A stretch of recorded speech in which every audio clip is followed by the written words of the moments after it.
কোচুয়া উপজেলায় ব্র্যাকের জলবায়ু পরিবর্তন এবং স্বাস্থ্য প্রকল্পের আওতায় স্থানীয় স্বাস্থ্য কর্তৃপক্ষের সঙ্গে একটি সমন্বিত সভা অনুষ্ঠিত হয়েছে। উপজেলা স্বাস্থ্য কমপ্লেক্সে আয়োজিত সভায় বিভিন্ন সেক্টরের প্রতিনিধি এবং সংশ্লিষ্ট স্টেক হোল্ডাররা অংশ নেন। বিস্তারিত থাকছে রাকিবুল হাসানের প্রতিবেদনে।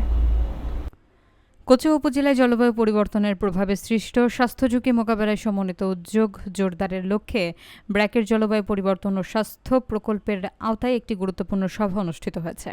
মঙ্গলবার দুপুরে উপজেলা স্বাস্থ্য কমপ্লেক্সের সভাকক্ষে অনুষ্ঠিত এই সভায় উপজেলার স্বাস্থ্য কর্তৃপক্ষ, ব্র্যাক প্রতিনিধি, গণমাধ্যম কর্মী এবং বিভিন্ন সেক্টরের অংশীজনরা অংশ নেন। সভায় জানানো হয়, জলবায়ু পরিবর্তনের ফলে তাপমাত্রা বৃদ্ধি, অতিবৃষ্টি, খরা এবং প্রাকৃতিক দুর্যোগ মানুষের স্বাস্থ্যের উপর সরাসরি প্রভাব ফেলেছে, যা সংক্রামক রোগ, অপুষ্টি এবং দীর্ঘমেয়াদী স্বাস্থ্য ঝুঁকি বাড়াচ্ছে। পাশাপাশি স্থানীয় পর্যায়ে সমন্বিত পরিকল্পনা গ্রহণ, তথ্য আদান প্রদান এবং বিভিন্ন দপ্তরের মধ্যে কার্যকর সহযোগিতার বিষয়টি তুলে ধরা হয়।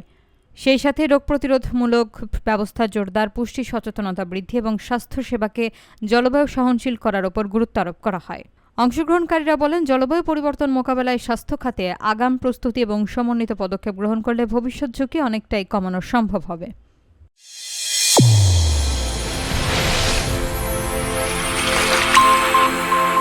চ্যানেল A1 হৃদয়ের স্পন্দন।